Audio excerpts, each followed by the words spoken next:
Bapak Ibu yang dikasih Tuhan, saya mau kesaksian sebentar ya.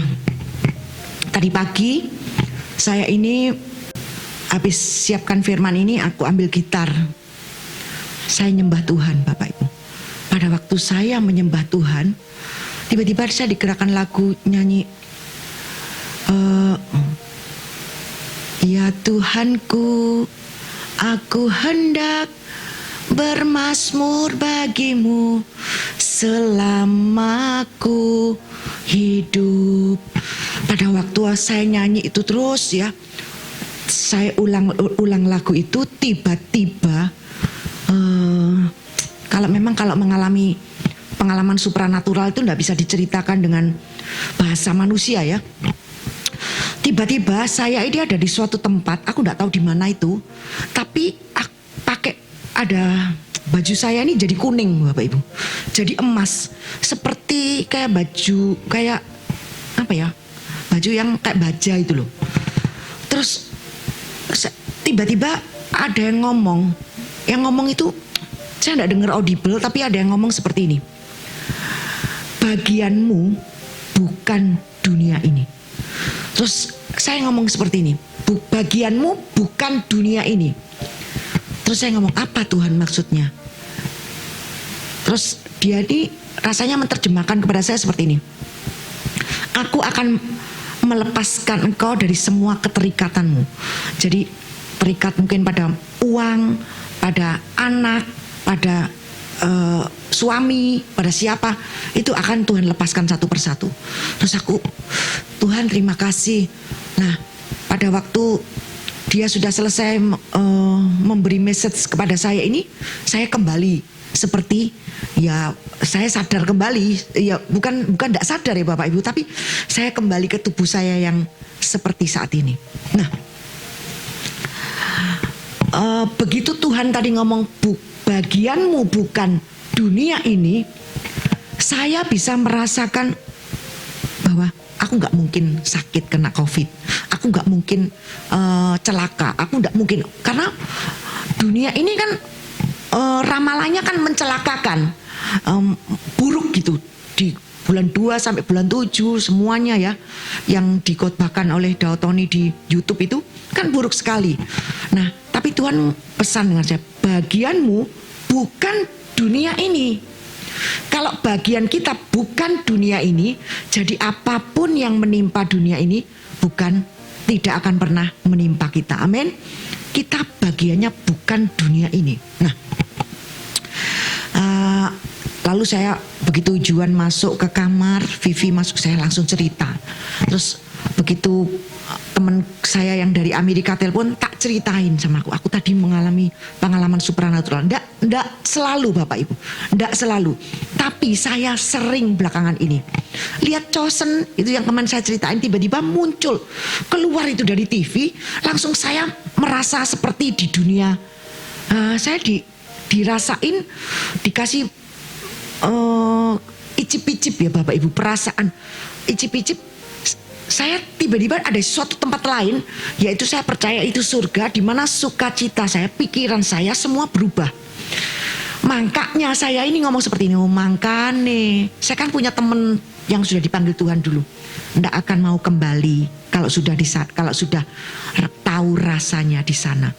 Tadi saya ngomong sama Bu Endang, kalau kita pernah mengalami supranatural, kita pernah dibawa ke dunia roh yang supranatural ya, multidimensi itu, maka dunia ini, segala perkara dunia ini nggak ada artinya Bapak Ibu. Kita bisa memandang dunianya nggak ada artinya, karena kita sudah mengalami segala sesuatu yang jauh lebih tinggi. Jadi lihat semuanya nggak ada artinya. Nah itulah sedikit yang akan saya sampaikan sore hari ini, bahwa di dalam Tuhan, kalau kita ngerti bahwa kita ini manusia roh dan kita nantinya akan bersama-sama dengan Tuhan di surga, itu dahsyat luar biasa. Senang, kalau dikatakan senang itu jauh lebih senang. Kalau dikatakan damai sejahtera, jauh lebih damai sejahtera. Kalau dikatakan sukacita, jauh lebih sukacita, berjuta-juta kali. dari kata-kata sukacita ini lebih berjuta-juta kali. Saya tidak bisa ceritakan dengan kata-kata, tapi saya berdoa supaya bukan saya saja yang mengalami, tapi kita semua mengalami. Dan kalau mengalami itu Bapak Ibu, hidup kita ini diubahkan. Jadi tidak doyan apa yang dunia suka. Kita tidak suka dengan apa yang dunia suka. Apa yang dunia suka? Tas branded, ya toh. Apa semuanya ya. Saya kalau lihat itu sekarang nggak suka Bapak Ibu. Ada duit, bisa beli, tapi nggak suka. Nggak kepingin. Jadi itu keinginan kita ini, itu kan namanya keinginan daging ya. Itu dilepaskan semua. Tanpa kita sadari Bapak Ibu. Kalau ada pakai, kalau nggak ada ya nggak. Seperti itu. Kalau dulu saya kan seneng sekali ya. Tapi sekarang nggak lagi. Nah, kita kembali ke firman Tuhan ya. Sekarang ini cepat sekali berlalu ya. Waktu ini cepat sekali berlalu. Tidak terasa kita sudah ada di minggu keempat bulan Januari. Minggu depan ini minggu terakhir. Nah biasanya 5, biasanya Pak Samuel ngisi. Tapi karena Pak Samuel bulan Januari ini tidak bisa, dia katanya bisanya nanti bulan 2. Makanya bulan 1 ini nggak ada pendeta tamu. Kita isi sendiri. Nah tidak terasa sudah akan berakhir bulan Januari ya. Ya, kalau kita merasakan, siapa yang merasa waktu ini cepat sekali? Semua toh, merasa toh, bukan saya toh ya. Nah, kalau kita memang ngerti kok cepat sekali nih waktu berlalu ya. Saya katakan di atas mimbar ini, memang semua ini sedang dipercepat oleh Tuhan. Jadi ada percepatan waktu. Karena apa? Karena Tuhan sudah sangat rindu untuk berkumpul dengan kita semua anak-anaknya. Jadi rindu, Tuhan tuh rindu ingin berkumpul cepat-cepat dengan kita semua anak-anaknya. Bertemu muka dengan muka. Bertemu muka dengan muka.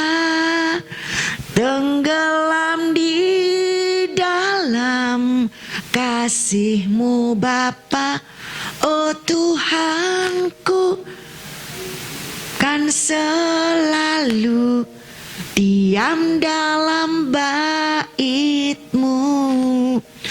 Rindu bertemu muka dengan kita, dengan kita memakai tubuh yang baru, tubuh kemuliaan, tubuh yang tidak bisa sakit, tubuh yang tidak bisa mati, tubuh yang bisa ada di segala tempat dalam hitungan detik Bapak Ibu.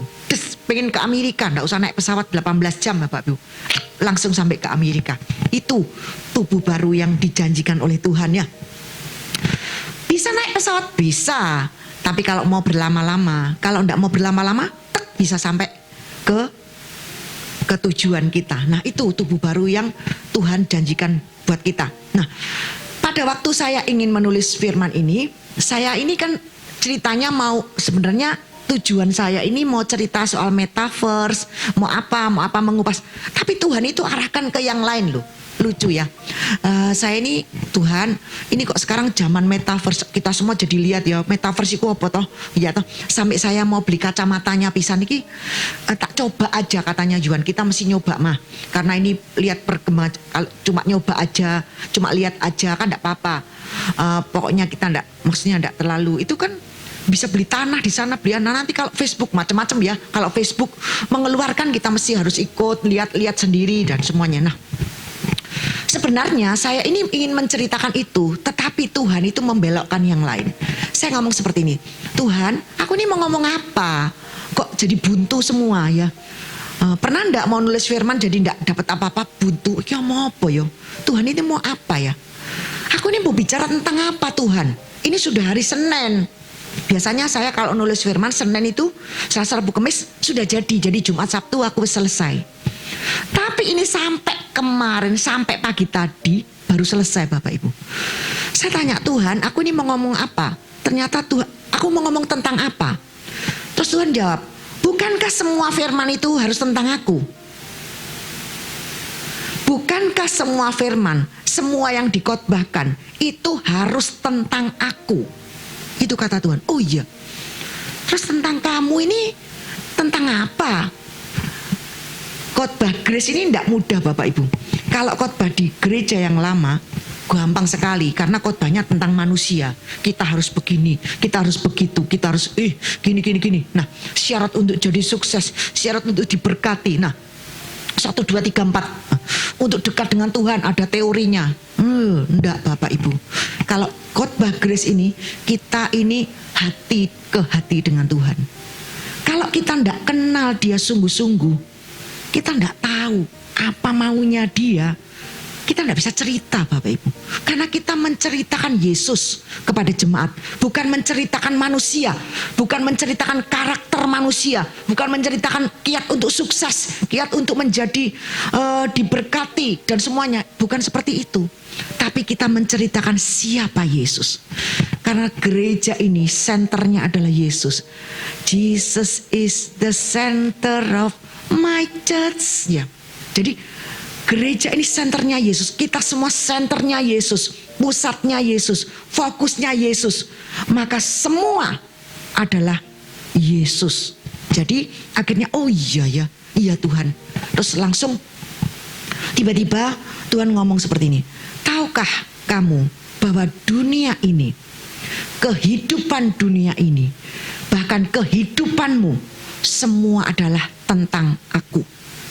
Jadi hidup di dunia ini, kehidupan di dunia ini, dan kehidupan kita semua adalah tentang Yesus. Tidak ada satupun yang tentang kita, Bapak Ibu.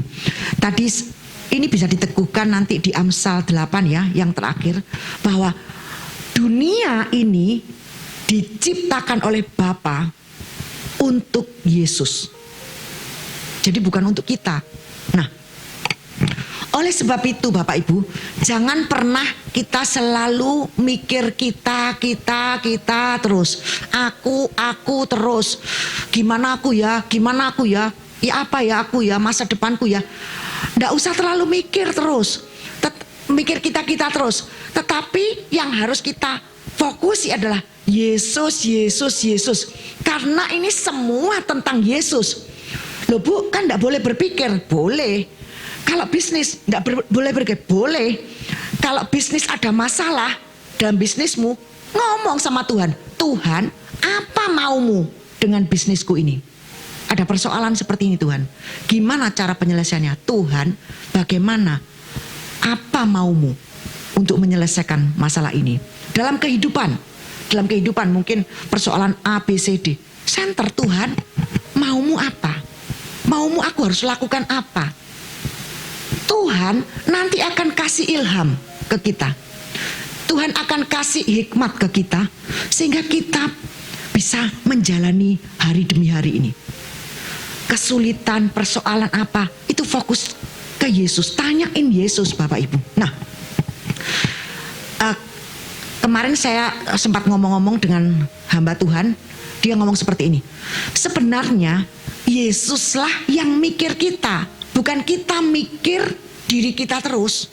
Kalau kita mikirin diri kita terus, tidak akan ada penyelesaian Bapak Ibu. Yesus itu loh yang mikiri kita, bukan kita mikiri kita. Bapak Ibu ingat, lihat ya, burung di udara dia kasih makan, bunga bakung dia hiasi. Apa bunga bakung itu mikir, aku nanti pakai gimana. Enggak, Tuhan itu yang mikir kita, bukan kita mikir Tuhan. Itu yang jelas. Jadi kalau kita mikirin diri kita, langsung cepat sadar. Oh iya, ngapain aku mikirin diriku sendiri? Tuhan itu yang akan mikiri saya. Tuhan yang akan buat saya ini seandainya sedih. Tuhan yang akan membalut luka hati saya. Tuhan yang akan memberkati saya. Tuhan yang akan menuntun setiap jalan hidup saya, setiap langkah hidup saya. Itu Bapak Ibu. Nah, kenapa Bapak Ibu Amsal 3 ayat 6 dikatakan seperti ini? Amsal 3 ayat 6, akui dia dalam segala lakumu, maka dia akan meluruskan jalanmu. Jadi akui Yesus dalam segala yang kau kerjakan, maka dia akan meluruskan jalanmu. Jadi akui dia. Tuhan, aku harus kemana? Akui dia, oh aku bisa seperti ini karena Tuhan. Aku bisa ini karena Tuhan. Akui Yesus dalam semua apa yang kau alami, apa yang kau terima, apa yang semua.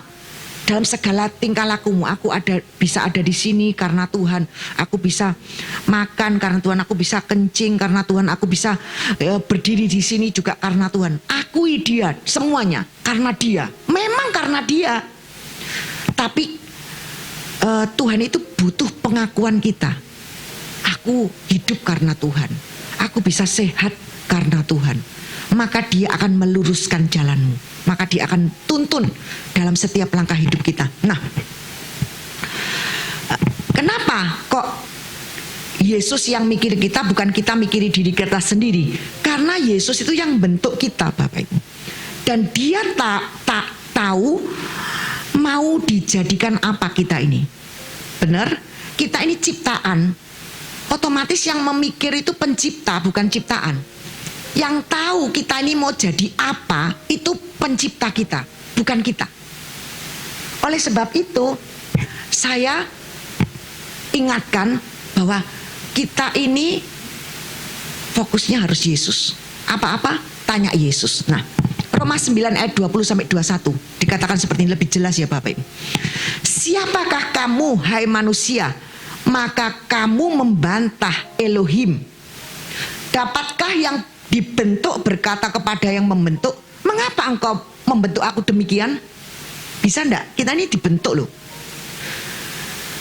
Terus 21, apakah tukang periuknya ini Tuhan, tidak mempunyai hak atas tanah liatnya untuk membuat dari gumpal yang sama suatu benda untuk dipakai guna tujuan yang mulia, dan suatu benda lain untuk dipakai guna tujuan yang biasa.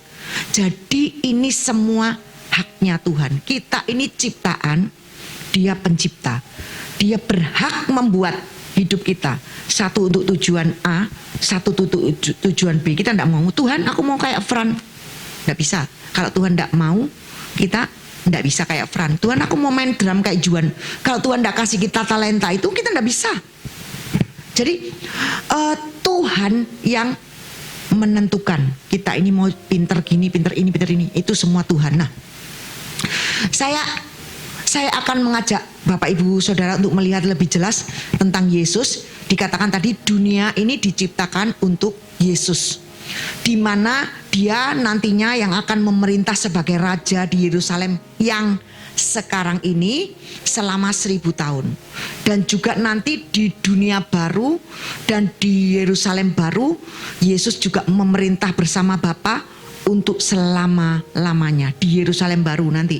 Tapi kalau Yerusalem yang sekarang ini, pada waktu dia datang kedua kalinya menjejakkan kaki di Bukit Zaitun, dia akan memerintah di Yerusalem selama 1000 tahun. Yerusalem yang sekarang ini, Bapak Ibu.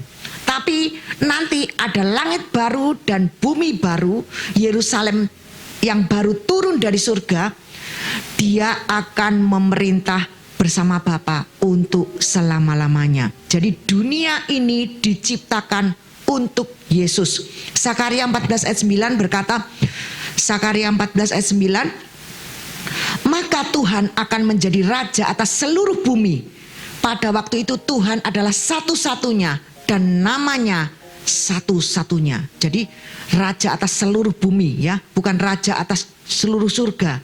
Karena surga itu nanti akan turun ke bumi. Nah, Wahyu 11 ayat 15. Lalu malaikat yang ketujuh meniup sangkakalanya dan terdengarlah suara nyaring di dalam surga. Suara-suara nyaring di dalam surga, katanya pemerintahan atas dunia dipegang oleh Tuhan kita dan dia yang diurapinya, dan ia akan memerintah sebagai raja sampai selama-lamanya. Nah, luar biasa ya, pemerintahan atas dunia ini akan dipegang oleh Tuhan. Dunia ini sebenarnya diciptakan untuk Tuhan, untuk Yesus, di mana dia akan memerintah seluruh dunia ini sampai selama-lamanya. Nah, Bapak Ibu yang dikasih Tuhan, sejak penciptaan dunia ini, Bapak Yahweh sudah membuat suatu perencanaan yang besar, di mana Yesus sebagai pusat dari segala sesuatu. Dari semuanya, segala sesuatu itu semuanya. Yesus ini pusat dari segala sesuatu. Dan iblis tahu, oleh sebab itu dia ingin meniru Kristus. Dia ingin disembah, dia ingin menjadi raja atas dunia ini. Dan dia juga ingin menghancurkan kita anak-anaknya. Otomatis kalau menghancurkan anak-anaknya, juga pasti menghancurkan rencana Tuhan. Nah, dia ini paling gak suka. Nah, oleh sebab itu, nanti antikris itu dia akan berdiri di atas di bukit, di bait Elohim. Dia akan berdiri di bait Elohim, dia akan minta disembah. Sebenarnya yang di sana kan Yesus nantinya memerintah di Yerusalem. Dia nanti di sana. Kalau kita mikir Bapak Ibu, Israel ini kan negara yang kecil. Sebenarnya ngapain sih kok diributin sak dunia ini jadi musuh Israel semua Bapak Ibu. Ini negara kecil loh. Negara kecil sekali. Jawa Timur ini lebih besar dari Israel. Dia kecil sekali. Tetapi kenapa kok semua dunia ini ingin menyingkirkan Israel dari peta dunia ini. Saya kalau naik pesawat dulu, naik pesawat apa ya, banyak pesawat ke Israel tuh ya, Etihad semua tuh. Itu peta Israel tuh enggak ada Bapak Ibu. Yang ada hanya Yerusalem, tapi enggak ada Israelnya, enggak ada. Karena mereka ingin menyingkirkan Israel dari peta dunia. Sekarang masalahnya ini apa? Hanya karena mencaplok Palestina, mencaplok apa? Ngapain? Kok repot begitu loh. Banyak negara yang mencaplok-caplok, tapi kenapa enggak disingkirkan?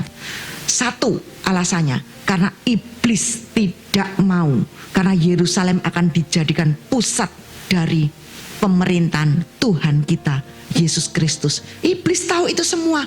Maka dia pakai manusia, pakai bangsa-bangsa untuk menghancurkan Israel. Supaya rencana Elohim ini batal.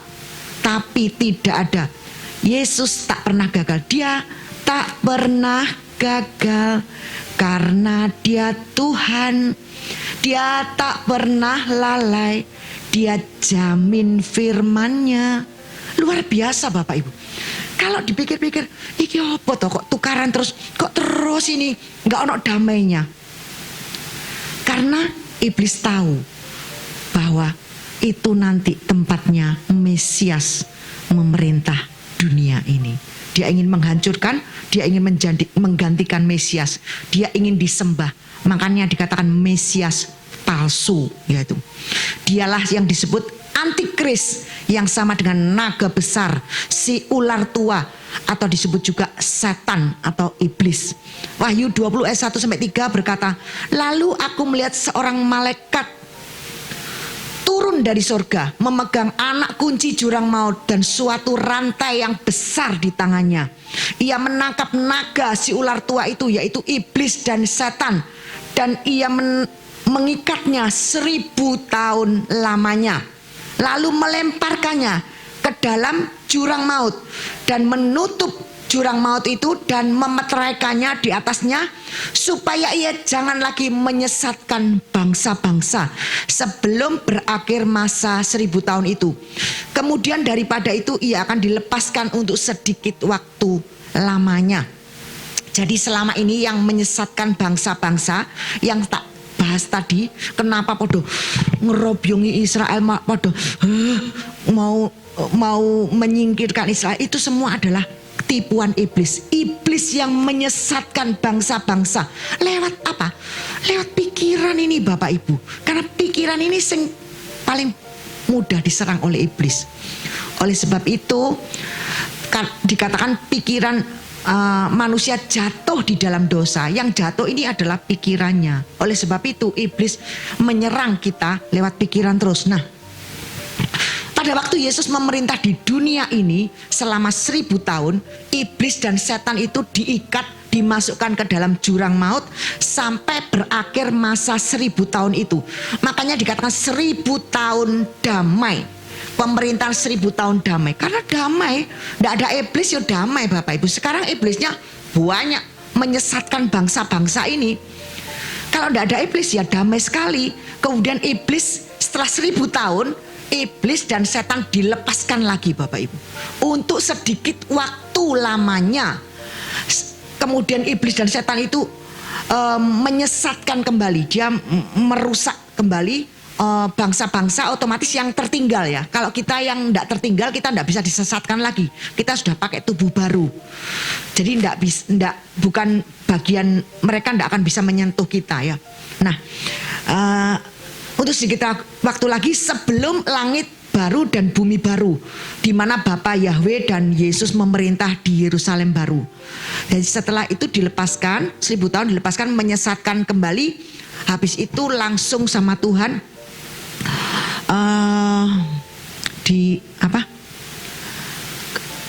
dihancurkan semuanya.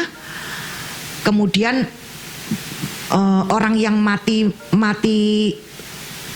yang tidak mengalami pengangkatan, kan pertama kali orang yang mati dibangkitkan dulu, baru kita yang mati dalam Kristus dibangkitkan, baru kita naik ke surga, pengangkatan. Sesudah itu kebangkitan yang kedua ini adalah orang-orang yang tidak dalam Tuhan, dia dibangkitkan. Ada pengadilan, tahta putih, dan setelah itu mereka semua dimasukkan di dalam neraka, masuk dalam bersama iblis dan pengikutnya itu. Habis itu bumi diganti dengan bumi yang baru dan langit yang baru, langit dan bumi baru, di mana Yesus sendiri yang akan memerintah bersama Bapa. Yerusalem baru itu turun dari surga. Tadi aku ngomong sama Deladel, ada loh videonya Yerusalem baru turun dari surga. Itu imajinasi saja, tapi itu cukup untuk kita bisa membayangkan betapa luar biasanya. Pada waktu nanti setelah langit baru dan bumi baru itu, Yerusalem baru turun dari surga. Bukan Yerusalem yang sekarang ini, tapi Yerusalem yang baru. Nah, kita bisa baca Wahyu. Jadi kita bukan di surga nanti ya, tapi kita di bumi baru, di bumi langit baru dan bumi baru, bukan bumi yang sekarang ini. Surga yang turun ke bumi, bukan kita nanti yang di surga. Enggak Bapak Ibu, nanti kita akan hidup di bumi yang baru, langit baru, bumi baru, surga turun ke bumi. Wahyu 21 ayat 1 sampai 5. Lalu aku melihat langit yang baru dan bumi yang baru, sebab langit yang pertama dan bumi yang pertama telah berlalu, dan laut pun tidak ada lagi. Ingat ya, nanti di dunia baru laut tidak ada. Terus kedua, dan aku melihat kota yang kudus, Yerusalem baru, turun dari surga, dari Elohim, yang berhias bagai pengantin perempuan yang berdandan untuk suaminya. 3. Lalu aku mendengar suara yang nyaring dari tahta itu berkata, lihatlah, kemah Elohim ada di tengah-tengah manusia, dan ia akan diam bersama-sama dengan mereka. Mereka akan menjadi umatnya, dan ia akan menjadi Elohim mereka. Jadi kemah Elohim ada di tengah-tengah manusia. Terus 4. Dan ia akan menghapus segala air mata dari mata mereka, dan maut tidak ada lagi. Tidak akan ada lagi perkabungan atau ratap tangis atau duka cita, sebab segala sesuatu yang lama itu telah berlalu. 5. Ia yang duduk di atas tahta itu berkata, lihatlah, aku menjadikan segala sesuatu baru, dan firman-Nya, tuliskanlah, karena segala perkataan ini adalah tepat dan benar. Ayat 10. Lalu di dalam roh ia membawa aku ke atas sebuah gunung yang besar, yang lagi tinggi, dan ia menunjukkan kepadaku kota yang kudus itu, Yerusalem, turun dari surga, dari Elohim. Terus lanjut. Kota itu penuh dengan kemuliaan Elohim, dan cahayanya sama seperti permata yang paling indah, bagaikan permata yaspis jernih seperti kristal. Dan temboknya besar lagi tinggi, dan pintunya 12 buah. Di atas pintu-pintu gerbang itu ada 12 malaikat, dan di atasnya tertulis nama ke-12 suku Israel. Di sebelah timur terdapat 3 pintu gerbang, sebelah utara 3 pintu gerbang, sebelah selatan 3 pintu gerbang, sebelah barat 3 pintu gerbang. Itu kenapa 12? Karena murid Tuhan Yesus ada 12. 3, 3, 3, 3. Ayo 13. Dan tembok kota itu mempunyai 12 batu dasar, dan di atasnya tertulis ke-12 nama ke-12 rasul anak domba itu. Jadi tembok itu juga mempunyai 12 batu dasar. Namanya murid-murid Yesus. Luar biasa ya. Tuhan itu cuintai Paul sampai menuliskan nama-nama satu persatu. Terus, dan ia yang berkata-kata dengan aku mempunyai suatu tongkat pengukur dari emas untuk mengukur kota itu serta pintu-pintu gerbangnya dan temboknya. Kota itu bentuknya 4 persegi panjang sama dengan lebarnya, dan ia mengukur kota itu dengan tongkat itu 12.000 stadia. Panjangnya dan lebarnya dan tingginya sama. Lalu ia mengukur temboknya 144 hasta menurut ukuran manusia yang adalah ukuran malaikat, juga ukuran malaikat. Tembok itu terbuat dari permata yaspis, dan kota itu sendiri dari emas tulen bagaikan kaca murni. Dan dasar-dasar tembok kota itu dihiasi dengan segala jenis permata. Dasar yang pertama batu yaspis, dasar yang kedua batu nilam, dasar yang ketiga batu mirah, dasar yang keempat batu samrud, terus dasar yang kelima batu unam, dasar yang keenam batu sardes, dasar yang ketujuh batu ratna cempaka, yang kedelapan batu beril, 9 batu krisolit, 10 batu krisopas, yang ke-11 batu lasuardi, dan yang ke-12 batu kecubung. Terus 21. Dan ke-12 pintu gerbang itu adalah 12 mutiara. Setiap pintu gerbang terdiri dari 1 mutiara, dan jalan-jalan kota itu dari emas murni bagaikan kaca bening ya. Jadi jalan-jalan kota itu dari emas murni bagaikan kaca bening. Terus, dan aku melihat, dan aku tidak melihat bait suci di dalamnya, sebab Elohim Tuhan yang Maha Kuasa adalah bait sucinya. Demikian juga anak domba itu. 2:3. Dan kota itu tidak memerlukan matahari dan bulan untuk menyinarinya, sebab kemuliaan Elohim meneranginya, dan anak domba itu menjadi lampunya. Dan bangsa-bangsa akan berjalan dalam cahayanya, dan raja-raja di bumi membawa kekayaan mereka kepadanya. 25. Dan pintu-pintu gerbangnya tidak akan ditutup pada siang hari, sebab malam tidak akan ada lagi di sana. Jadi tidak ada pergantian hari. Jadi siang terus seperti di surga. Memang surga turun ke bumi Bapak Ibu. Dan kekayaan dan hormat bangsa-bangsa akan dibawa kepadanya. 27 terakhir. Tapi tidak akan masuk ke dalamnya suatu yang najis, atau orang yang melakukan kekejian atau dusta, tapi hanya mereka yang namanya tertulis dalam kitab kehidupan anak domba itu. Ini loh, dunia memang diciptakan untuk dia. Ini rencana Tuhan Bapak Ibu. Rencananya Bapak yang global, yang besar itu untuk dunia ini. Jadi dunia diciptakan untuk Yesus, bukan untuk kita. Kedua, kehidupan di dunia ini pun berpusat pada Kristus. Nah, Roma 11 ayat 36 berkata, sebab segala sesuatu adalah dari Dia, oleh Dia, dan kepada Dia. Bagi Dialah kemuliaan sampai selama-lamanya. Bukan segala, ini segala sesuatu loh. Segala sesuatu, kehidupan di dunia ini berpusat pada Kristus.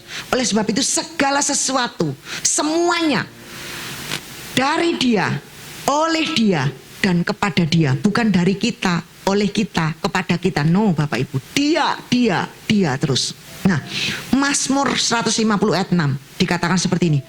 Biarlah segala yang bernafas memuji Tuhan.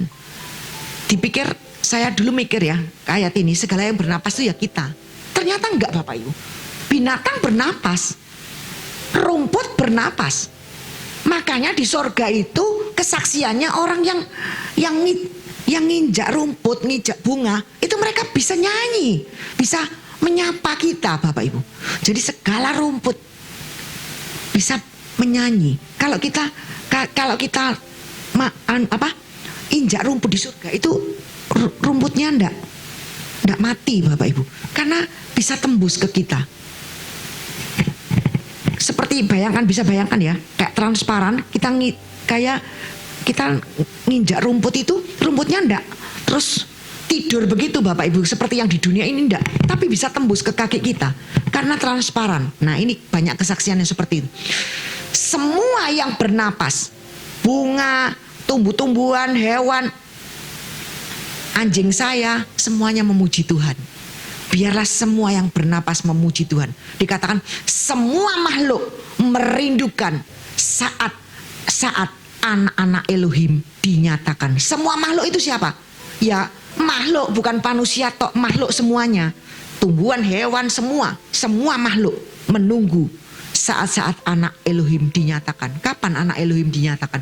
Pada waktu Yesus datang untuk kedua kalinya. Pada waktu rapture. Efesus 1 ayat 10. Saya ini kemarin kan dengar kesaksian Bapak Ibu. Ada seorang pendeta yang bisa ngomong dengan burung. Burung ya. Burung ini bisa dijak omong Bapak Ibu. Terus saya orang yang ndak ngoh itu pasti ngomong wah sesat iki. Tapi sebenarnya enggak Bapak Ibu. Karena memang dulunya binatang itu bisa bicara.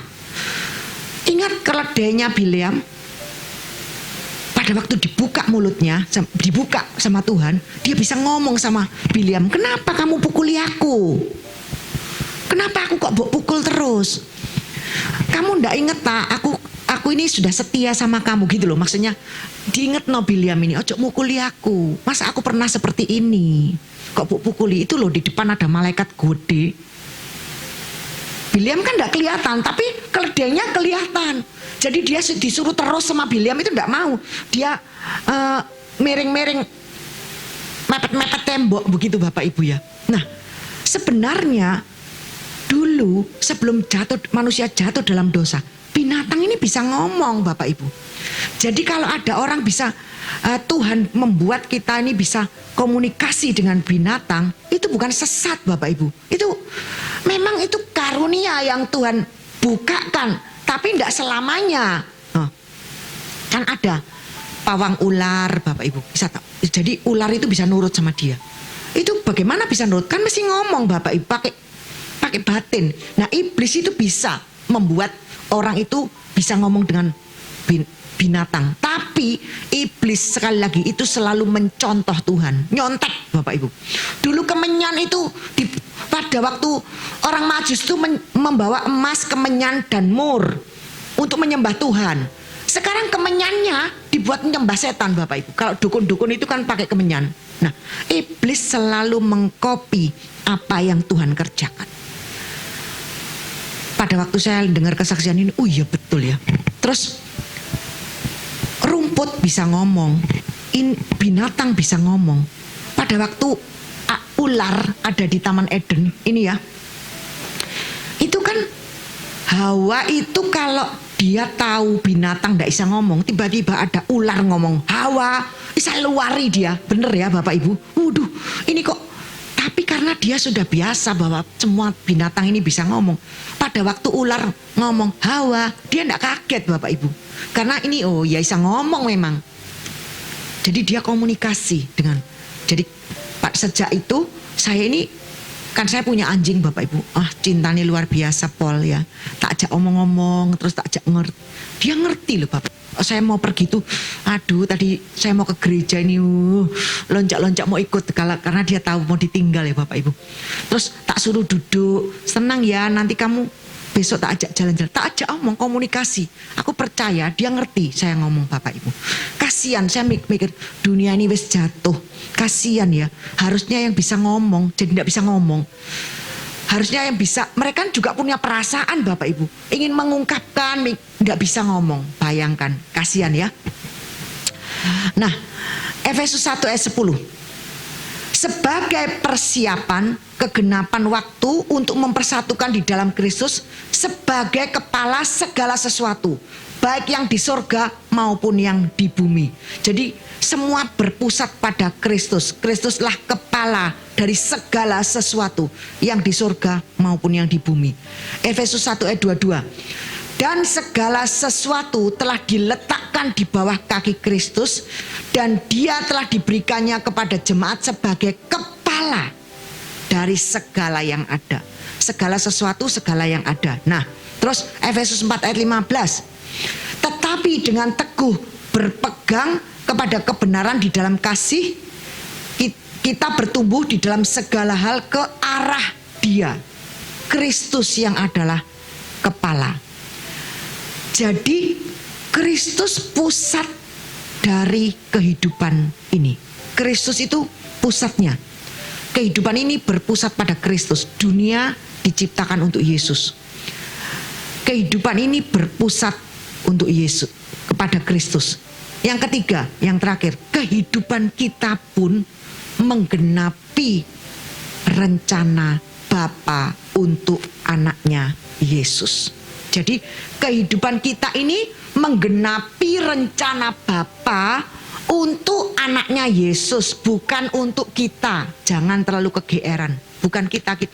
Sekarang kita harus ngomong, hidupku bukan aku lagi, Kristus yang hidup dalam aku. Nah, kehidupan kita pun menggenapi rencana Bapa untuk anaknya Yesus. Roma 14 ayat 7-8. Sebab tidak ada seorang pun di antara kita yang hidup untuk dirinya sendiri, dan tidak ada seorang pun yang mati untuk dirinya sendiri. Terus 8, sebab jika kita hidup untuk Tuhan. Jika kita mati untuk Tuhan. Jadi baik hidup atau mati, kita adalah milik Tuhan, bukan milik kita sendiri. Amin. Hidupku bukannya aku lagi, tapi Yesus dalamku. Hidupku bukannya aku lagi, tapi Yesus dalamku. Hidup itu Yesus. Kenapa Bapa bisa mengasihi kita? Karena Dia lihat Yesus di dalam kita. Kalau tidak ada Yesus di dalam kita, kita ini wis kena murka Bapak Ibu. Nanti tak ceritain, ada ayatnya semua. Jadi kita bukan milik kita lagi. Hidup mati kita milik Tuhan. Tidak ada orang yang hidup untuk dirinya sendiri. Kalau sampai hari ini kita masih mikir untuk diri kita sendiri, berarti kita belum ngerti ayat ini. Belum dibuka no. Kalau sudah dibuka no, nanti kita ngerti, oh iya, aku ini hidup bukan untuk diriku sendiri, tapi untuk Tuhan. Aku mati juga bukan untuk aku, tapi untuk Tuhan. Makanya martir-martir itu ada yang mati, dia berani karena dia berkata, aku mati itu untuk Tuhan. Aku hidup untuk Tuhan, aku mati untuk Dia. Nah, bukan untuk diri kita sendiri. Nah, sekarang untuk siapa? Untuk Tuhan, untuk rencananya, untuk menggenapi rencananya, bukan rencana kita.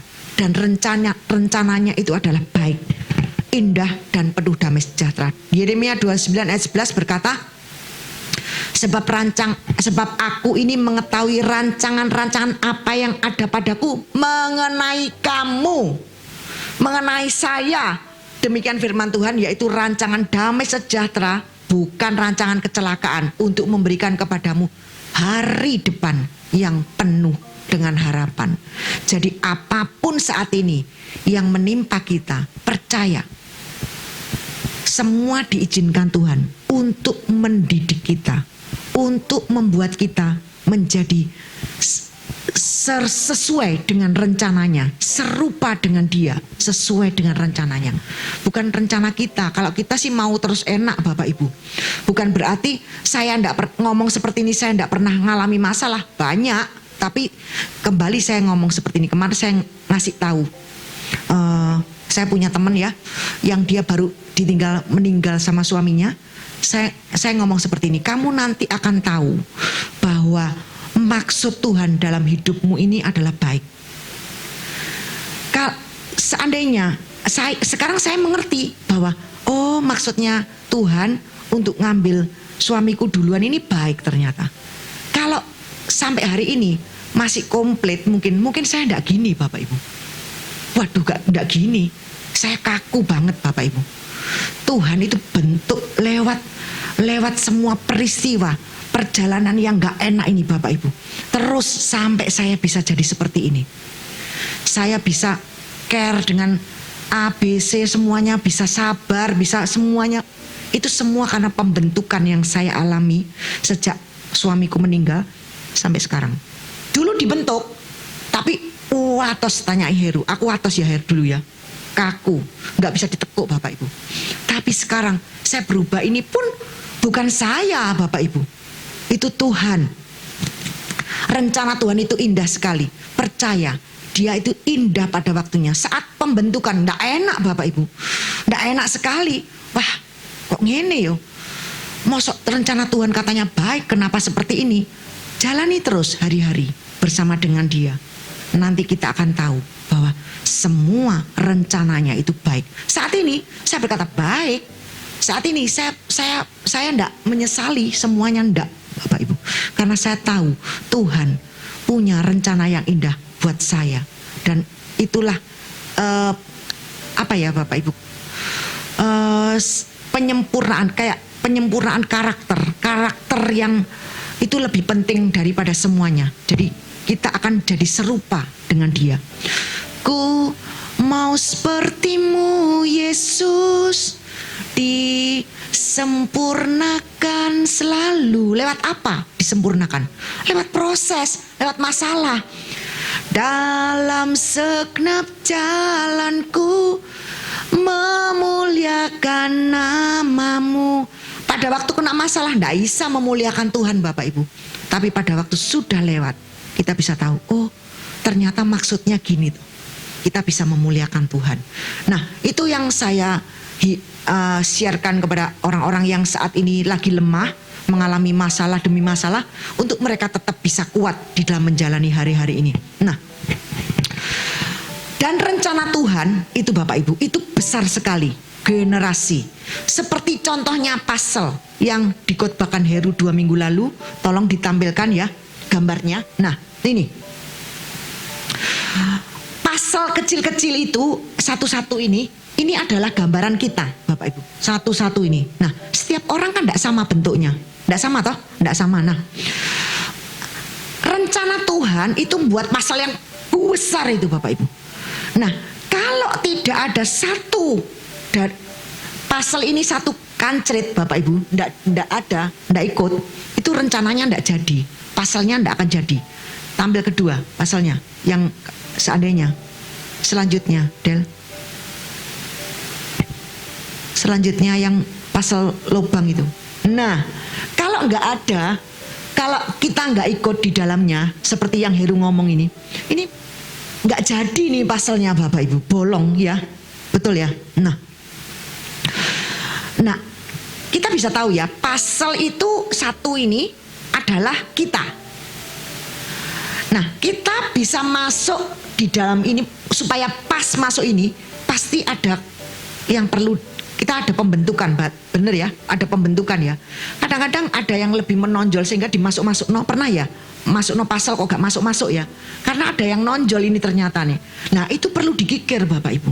Nah, itulah proses pembentukan kita untuk bisa pas itu, dan nggak enak Bapak Ibu rasanya karena dikikir,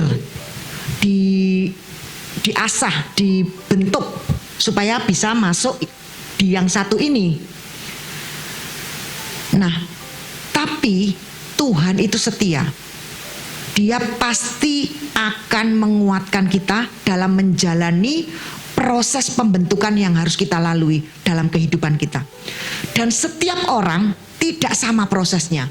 Kembali ke pasal tadi, kepada pasal. Nah, ini bentuknya lain-lain. Pasal yang tadi. Gambar pasal yang satu-satu tadi. Nah, ini semua orang bentuknya tidak sama Bapak Ibu. Tidak sama. Ini kebetulan Heru ini kok ada yang sama. Tapi ada yang tidak sama. Banyak yang tidak sama. Setiap orang tidak sama. Jadi kita dari gambaran ini kita harus tahu ya Bapak Ibu, semua untuk kemuliaan Tuhan, semua untuk menggenapi rencananya. Yakobus 1 ayat 2 sampai 4. Yakobus 1 ayat 2 sampai 4. Saudara-saudaraku, anggaplah sebagai suatu kebahagiaan apabila kamu jatuh dalam berbagai pencobaan. Kita protes dulu, kok enak? Kok bisa bahagia? Pencobaan kan enggak enak. Tapi kenapa disuruh berbahagia? Sebab kamu tahu bahwa ujian terhadap imanmu, ujian ya. Kalau pencobaan itu iblis mencobai kita, ingin membuat kita jatuh. Tapi ujian, ini ujian, kalau bagi iblis pencobaan. Tapi kalau bagi Tuhan ujian untuk apa? Naik tingkat, naik kelas. Nah, sebab kamu tahu bahwa ujian terhadap imanmu ini menghasilkan ketekunan. Sekarang kalau ujian mesti belajar toh. Semua kalau ujian belajar, nah belajar. Heru kalau membuat firman otomatis belajar toh. Saya juga Bapak Ibu. Coba nggak ada tugas bawa firman, wah nggak belajar, nggak nulis nggak belajar. Makanya perlu tugas bawa firman 1 bulan sekali buat Heru ya. Belajar, otomatis buka Alkitab, belajar. Nah, terus.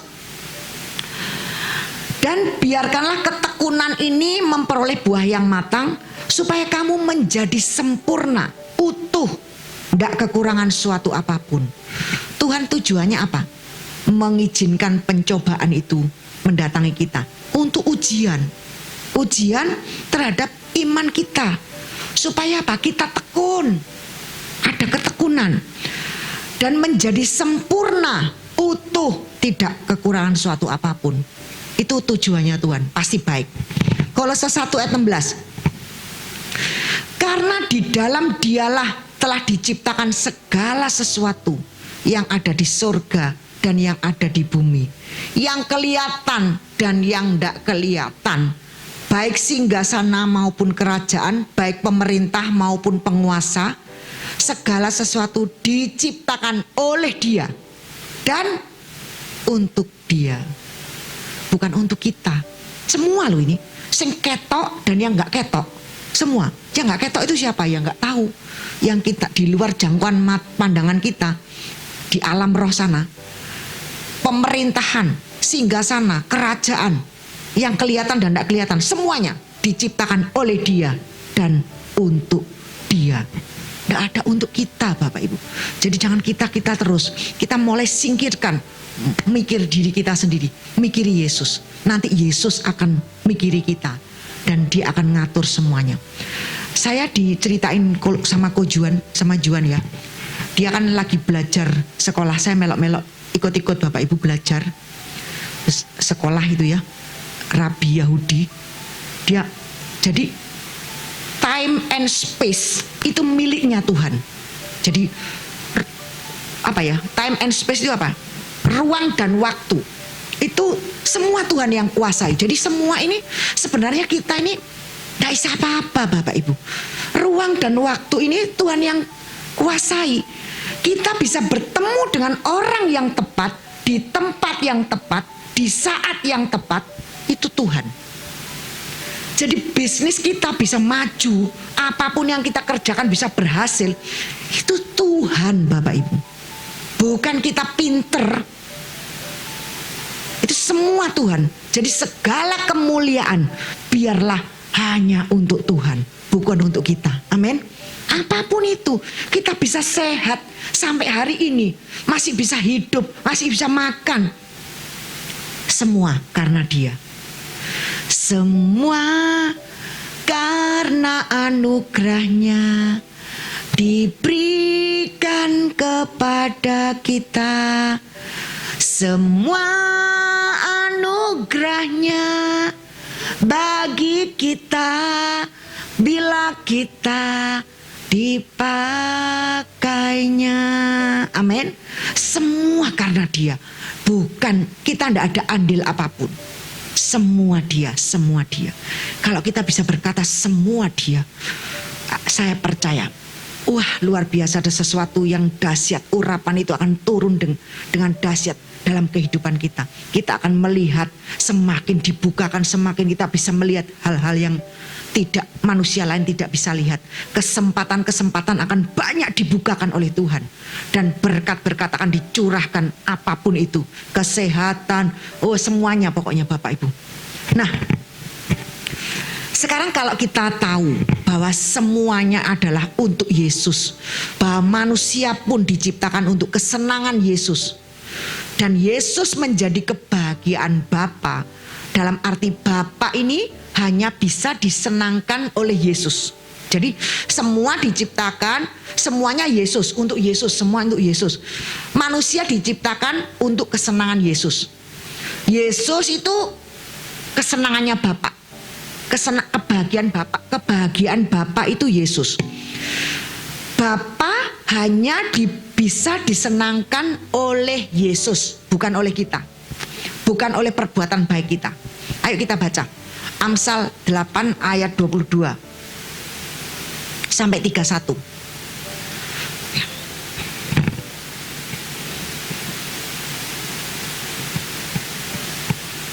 Ini terjemahan IMB, Bapak Ibu.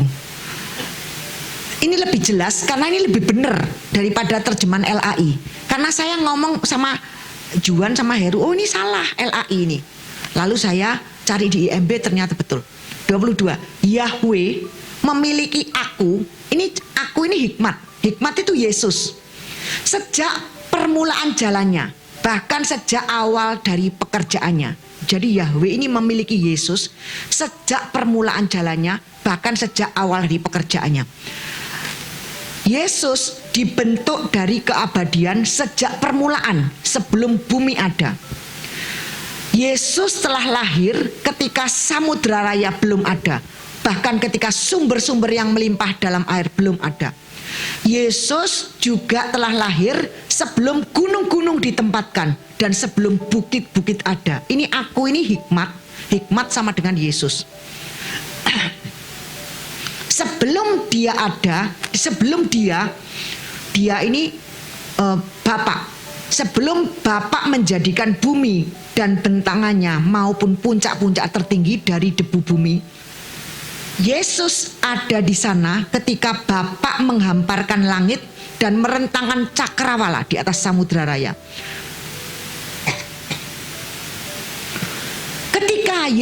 Ketika Bapa menetapkan awan-awan di angkasa dan mata air samudra raya meluap dengan derasnya, ketika Bapa menentukan batas laut sehingga air tidak melanggar titahnya, dan ketika Bapa mengukir dasar-dasar bumi. Nah, 30 ini penting ya. Yesus berada di sisinya ini guru besar Bapa sebagai kepala pekerja. Jadi Yesus itu sebagai mandor ya. Kepala pekerja itu mandor ya. Setiap hari Yesus menjadi kebahagiaannya, kebahagiaan Bapa, dan senantiasa bersukacita di hadapan Bapa. Yesus ya. 31. Yesus bersukaria di dunia, yaitu di buminya, di bumi yang diciptakan Bapa, dan kesukaan Yesus adalah bersama-sama anak manusia. Ya, sampai di sini. Jadi kesukaan Yesus ini kita ini kesukaannya. Makanya dia mau datang ke dalam dunia ini untuk menebus kita, miliknya. Karena kita ini kesenangannya. Karena Bapa ini cinta sama Yesus, maka apa yang Yesus cinta, dia cinta, Bapak Ibu. Kayak kita punya anak. Anak ini punya seneng sama sahabatnya. Ini baik mah punya sahabat. Karena anaknya ini seneng sama sahabatnya, otomatis orang tuanya juga seneng gitu. Ini gambaran benar Bapak Ibu. Jadi karena Bapa sangat cinta kepada Yesus dan Bapa hanya bisa disenangkan oleh Yesus, maka apapun yang Yesus suka, Bapa pun suka. Karena siapa? Karena Yesus. Yesus suka bersama-sama dengan anak manusia, Bapa pun ikut suka karena Yesus. Bukan karena perbuatan baik kita. Oleh sebab itu agama yang hanya mengandalkan perbuatan baik manusia tanpa Yesus, semuanya pasti gagal, fail Bapak Ibu. Jadi karena Bapa itu hanya bisa disenangkan oleh Yesus. Kalau orang itu tidak ada Yesus, pasti fail. Ayo kita baca Yesaya 64 ayat 6a. Namun kami semua seperti orang najis, pakai bahasa sehari-hari. Ya, oh enggak apa-apa, IMB ya. Namun kami semua seperti orang yang najis, dan semua kebenaran kami seperti kain yang najis. Kami semua layu seperti daun, dan kejahatan kami seperti angin yang berhembus. Jadi dikatakan kebenaran kita ini seperti kain yang najis. Jadi enggak ada yang manusia yang benar. Roma 3 ayat 10 sampai 12. Seperti ada tertulis, tidak ada yang benar, seorang pun tidak. Jadi kalau ada ngomong benar, pendeta benar, tidak ada yang benar. Tidak ada seorang pun yang berakal budi, tidak ada seorang pun yang mencari Elohim. Kalau tidak ada Tuhan, tidak ada Roh Kudus, tidak ada yang mencari Elohim. Semua orang telah menyeleweng, mereka semua tidak berguna, tidak ada yang berbuat baik, seorang pun tidak. Nggak ada manusia baik sampai hari ini. Kita baik karena Yesus. Karena Yesus Bapak Ibu adalah kepanjangan tangan dari Bapa yang berurusan dengan manusia.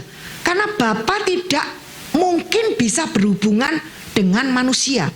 Karena manusia ini pasti tidak tahan dengan kekudusannya. Ibrani 12 ayat 29 berkata, sebab Elohim kita adalah api yang menghanguskan. Jadi Bapa ini digambarkan api yang menghanguskan. 24, Keluaran 24 ayat 17. Tampaknya kemuliaan Yahweh sebagai api yang menghanguskan di puncak gunung itu pada pemandangan orang Israel. Pada waktu orang Israel melihat Tuhan turun di atas gunung Sinai, itu kemuliaannya sebagai api yang menghanguskan. Ulangan 4 ayat 24 dikatakan sebab, Ulangan 4 ayat 24. Ulangan 4 ayat 24. Sebab Yahweh Elohimmu, Tuhan Elohimmu adalah api yang menghanguskan, Elohim yang cemburu. Ulangan 9 ayat 3. Tak kasih contoh semua ya Bapak Ibu. Maka ketahuilah pada hari ini bahwa Yahweh Elohimmu, dialah yang berjalan di depanmu laksana api yang menghanguskan. Dia yang akan memunahkan mereka dan dia akan menundukkan. Jadi dikatakan Yahweh ini api yang menghanguskan. Oleh sebab itu Bapak Ibu, kita ini perlu Yesus. Karena Yesuslah pengantara kita kepada Bapa. Seperti yang ditulis dalam Yohanes 1 ayat 2, 1-2 dikatakan, anakku, hal-hal ini kutuliskan kepadamu supaya kamu jangan berbuat dosa. Namun jika seorang berbuat dosa, kita mempunyai seorang pengantara kepada Bapa, yaitu Yesus Kristus yang adil. Dia adalah pendamaian untuk segala dosa kita, dan bukan untuk dosa kita saja, tapi juga untuk dosa seluruh dunia. Yohanes 3 ayat 18. Barang siapa percaya kepadanya, ia tidak akan dihukum. Barang siapa tidak percaya, ia telah berada di bawah hukuman. Sebab ia tidak percaya dalam nama anak tunggal Elohim. Jadi yang gak percaya, wis pasti di bawah hukuman. Karena Yesus tidak ada pada orang itu. Bapak pasti, kalau tidak ada Yesus, pasti gak suka Bapak Ibu. Karena yang bisa menyenangkan Bapak itu hanya Yesus. Amsal 8 ayat 36b, ayat yang terakhir. Tetapi siapa tidak mendapatkan Yesus, merugikan dirinya sendiri. Semua orang yang membenci Yesus mencintai maut. Jadi 1000%, 1.000.000% aku jamin orang yang tidak kenal Tuhan pasti fail masuk neraka. Saya jamin Bapak Ibu. Karena firman-Nya ya, 1.000.000%. Banyak kesaksian orang yang mati bangkit lagi, dia cerita. Akhirnya dia percaya Yesus. Karena saya bisa jamin di atas mimbar ini 1.000.000% orang yang tidak terima Yesus, dia pasti masuk di dalam neraka. Mencintai maut. Membenci aku, mencintai maut. Yang gak percaya tidak akan dapat hidup kekal. Nah, Bapak Ibu yang dikasihi Tuhan, berbahagialah kita yang percaya kepada Yesus. Karena di kitab Ibrani 10 ayat 35b dikatakan besar upah yang menantinya, Ya, dan yang pasti kehidupan kekal di surga ini adalah milik kita, orang percaya. Pulang dari tempat ini Bapak Ibu, semakin kita dikuatkan kepercayaan kita kepada Yesus. Dialah pemilik surga, dialah pencipta alam semesta, dan kitalah anak-anaknya yang dikasihnya. Karena kita diangkat jadi anak. Kita begitu percaya Yesus, kita diangkat jadi anak-anak Bapa, Bapak Ibu. Dan kita, yang saya tegaskan, kita tidak lagi hidup dalam perhambaan oleh karena takut kepada maut. Karena melalui kematian Kristus, Dia telah memusnahkan dia, yaitu iblis yang berkuasa atas maut. Dan kita, orang yang percaya, saya jamin 1.000.000% tidak akan mengalami maut, tetapi hidup kekal bersama dengan Yesus sampai selama-lamanya. Amin. Terima kasih, Tuhan memberkati.